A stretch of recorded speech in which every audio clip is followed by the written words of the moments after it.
você vê, quando a pessoa mora num lugar que ela alaga, né? É uma dica que a natureza está dando. Falou, na verdade, isso aqui é um rio. Isso aqui não é local para você morar. Isso aqui é um curso de rio. Agora é um rio periódico. Você não vai interromper meu fluxo, eu vou continuar passando por aí. Se você fez uma casa bonita, você fez, não interessa, né? Chegou a minha vez, o rio vai vir e vai passar, né? Que tem as regiões ali do Roxidade. Sempre alaga, né? Osasco ali.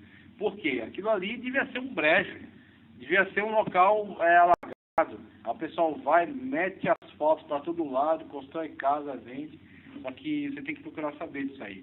Então não é ira de Deus, não é punição, é a natureza. É questão da natureza. Aí você não pode ficar atribuindo a milagre aquilo que não é. Então é a natureza, é um aspecto natural, tranquilo. Então eu só passei esse mapa para mostrar isso mesmo, essa possível localização geográfica, a partir desses dados, né? A questão da geografia do Tigre e do Eufrates, e o Pison e o Guion, conforme mencionados lá, não são encontrados. Mas é só uma possibilidade geográfica. E aí passa vários eventos aqui, ó, o dilúvio, quando a arca pousou em cima desse monte aqui, que está nesse local, chamado Monte Ararat. O Monte Ararat, ele estava totalmente dentro da Armênia, antigamente. Só que hoje, depois das guerras que houveram, ele é dividido pela Armênia e pela Turquia. Na verdade, eu acho que a parte mais relevante do Monte Ararat está, na verdade, na Turquia. Tá? Na Turquia. E aí a Armênia tem uma parte do Monte Ararat.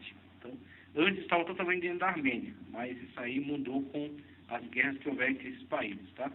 Então você tem eventos relevantes, ó, o dilúvio, né? A descida da arca aqui, a Torre de Babel, ó, aqui nesse evento, então parte aqui da Babilônia, Mesopotâmia.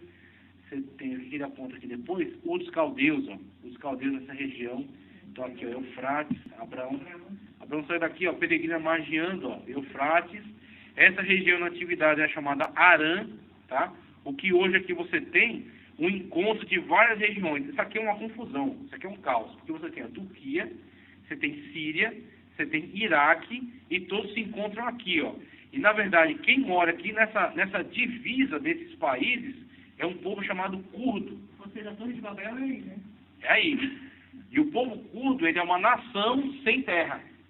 Eles são uma nação, são um povo reconhecido, só que eles não têm país. Então eles ficam da fronteira de um para o outro. Pula para a Turquia, pula para o Iraque, pula para a Síria. É uma confusão. Não sei como é que um povo consegue viver desse jeito. Na verdade, eles não vivem muito bem, né? Então você tem aqui, ó, o quinto evento que irá ponto. Os patriarcas deslocam para cá. Então você tem a peregrinação chegando até essa região de Canaã. Depois descem para o Egito, ó. Do Egito, onde Jacó e os patriarcas descem para cá, são escravizados e vão sair daqui e vão voltar para cá, ó. Monarquia. Eles entram em Israel, né, época dos juízes, depois época da monarquia. Um evento relevante aqui. Aqui, cativeiro babilônico. Ó. Então, daqui, depois são levados para o cativeiro babilônico. E daqui eles voltam, regressam, né, para fundar novamente o Estado de Israel. Então, eventos relevantes da história. Eu acho que com isso, já encerra essa aula. Então, e a gente dá continuidade depois. Eu vou reorganizar meu material, tá? Geografia, ok? Então, geo, né, de mundo, planeta, o grafia, né, com relação a este estudo do geo, esse estudo do mundo, está sistematizado, tá certo? Escrito, colocado em livros, colocado em mapas, colocado em cartas, né, de orientação para que nós possamos localizar os países do globo terrestre. Então, temos aí a estrutura de um estudo geográfico, só que ele é voltado, ele é concentrado nos interesses bíblicos, tá? Então, nós temos geografia em diversas áreas que ela se desdobra. Ela pode falar do plano físico, ela pode falar das divisões geopolíticas, ela pode falar das questões climáticas, pode falar das questões ambientais. Então, tem diversos focos que são de interesse da geografia de modo geral, a geografia universal, vamos dizer assim. Agora, dentre essas áreas de interesse da geografia, nós vamos fazer um recorte naquilo que estiver relacionado aos textos da Sagrada Escritura. Então, vamos pegar diversos aspectos da geografia aplicando sobre o interesse bíblico. Por isso, geografia bíblica. Geografia bíblica voltada aí principalmente para o território do Oriente Médio. Vamos ver aí o que é Oriente Médio, o que é Fértil Crescente, o que é Palestina, tá certo? O que é Mesopotâmia, o que é as divisões do Egito, Alto Egito, Baixo Egito, Rota do Êxodo. Tudo isso é interesse, tá, ok, da geografia bíblica. Relevo de Israel, tá certo? Então, colinas de Golã, sistema do Rio Jordão, Mar Morto, Vale de Esdraelon, o Armeguido, tá certo? Diversas abordagens aí de âmbito geográfico sobre interesses bíblicos, voltado aí para essas regiões.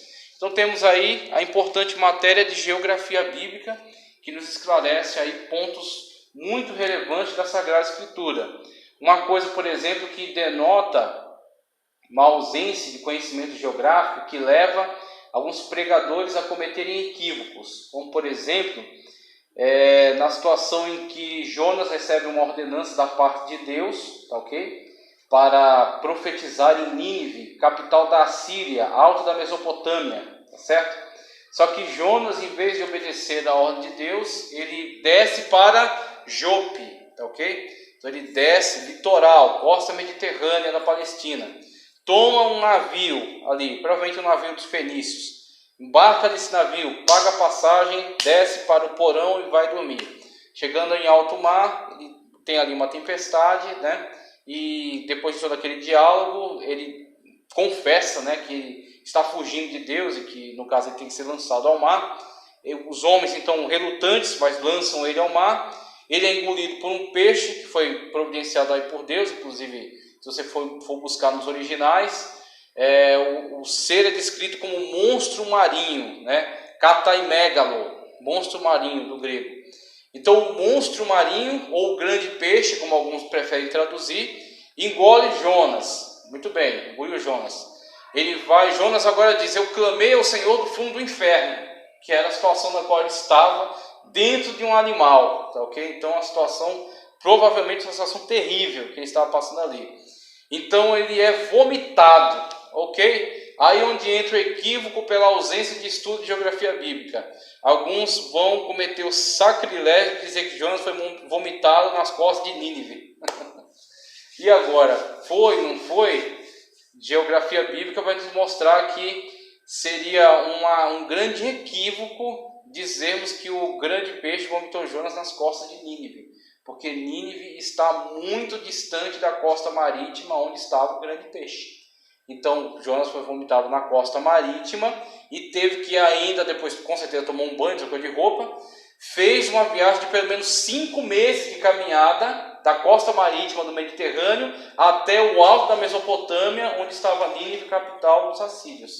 Tá? Então, só para ilustrar a importância de um conhecimento geográfico para se entender melhor os textos bíblicos, porque a Bíblia Sagrada nos dá as narrativas. A Bíblia Sagrada tem compromisso com um conteúdo que seja edificante para a nossa fé, que seja para a nossa salvação. Exatamente. Agora, esse conteúdo precisa ser ambientado, precisa ser compreendido em relação à realidade que ele está descrevendo. Então, para você ter uma compreensão da realidade daquele texto, no contexto vivenciado pelos autores, você precisa ter um mínimo de conhecimento geográfico da região. Porque quando as narrativas vierem, aí você vai encaixar elas dentro do conhecimento geográfico bíblico que você tem. É por isso que você está aqui, para ter um conhecimento geográfico. Cristo, por exemplo, né, evangelizou a parte norte, né, veja, a Decápolis, tá certo? Margens da Mar da Galileia. Mar da Galileia. Geografia diz que mar é uma grande porção de água cercado por quase todos os lagos, mas com uma saída para o oceano. Então, o mar tem que ter uma saída para o oceano, tá ok? E o Mar da Galileia, ele tem uma saída para o oceano? Nós vamos ver. A Galileia, o Mar da Galileia, o nome mais adequado para ele seria Lago da Galileia, mas acostumou-se dar o nome de mar. Então a gente... Não, porque ele não tem saída para o oceano. Ele é cercado. O lago, a constituição do lago, ele é cercado por uma porção de água cercado por todos os lados.